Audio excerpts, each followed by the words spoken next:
د وړې ماشومې جنۍ سره ناروا حرکت کوونکی مجرم ونیول شو.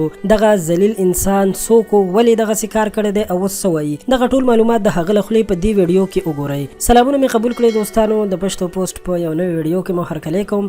دوستانو موږ روزانه ګورو چې داسې پیښې مخې ته راځي چې د انسان سوچ کار پرېږدي. دا عذابونه، زلزلې او نور مصیبتونه هم د همدې ناروا او غلطو کارونو نتیجه ده. په لاهور کې یو داسې واقع مخې ته راغلی ده چې ډېر زیات یې خفه کړم. د لاهور په سبززار علاقه کې یو ماشومې سره د ناروا حرکت کولو ویډیو چې کله په انټرنیټ باندې خپره شوله نو پولیس په حرکت کې راغلل او دغه ناروا حرکت کوونکی ملزم یعنی مجرم یې گرفتار کړی دی. دغه ملزم چې خپل نوم وقاص ښیي د ټوکر نیاز بیگ علاقې نه گرفتار شوی دی. پولیسو په خپلو خبرو کې ویلي دي چې د سی سی ټي وي کیمرو نه موږ ته یو داسې ویډیو په لاس راغلی وه چې یو ماشومه په لاره باندې تیریږي او د وقاص نومې یو ذلیل انسان کوشش کوي چې هغه د خپل هوس نشانه جوړه کړي او هغې سره ناروا کار وکړي. وقاص نومې دغه مجرم چې د اوکاړه اوسیدونکی دی او د لاهور په حجویري بلاک کې په کرایه باندې اوسېدلو. کله چې دغه ویډیو په رسنیو باندې خپره شوله او پولیس ته په لاس ورغله نو دغه هلک د کوره وتښتېدو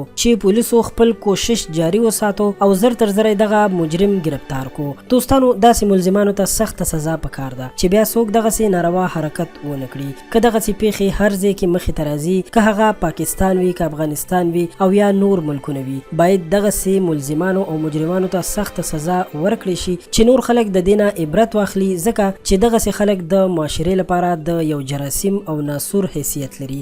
تاسو داسې بې شرمه خلکو ته څه پیغام لرئ؟ کمنټ کې را سره خپل نظر خامخا ولیکئ. ویډیو در سره لایک کړئ او زموږ چینل پښتو پوسټ خامخا سبسکرایب کړئ چې په آینده کې مو له هر قسم معلوماتو خبر وساتو. ډیره مننه.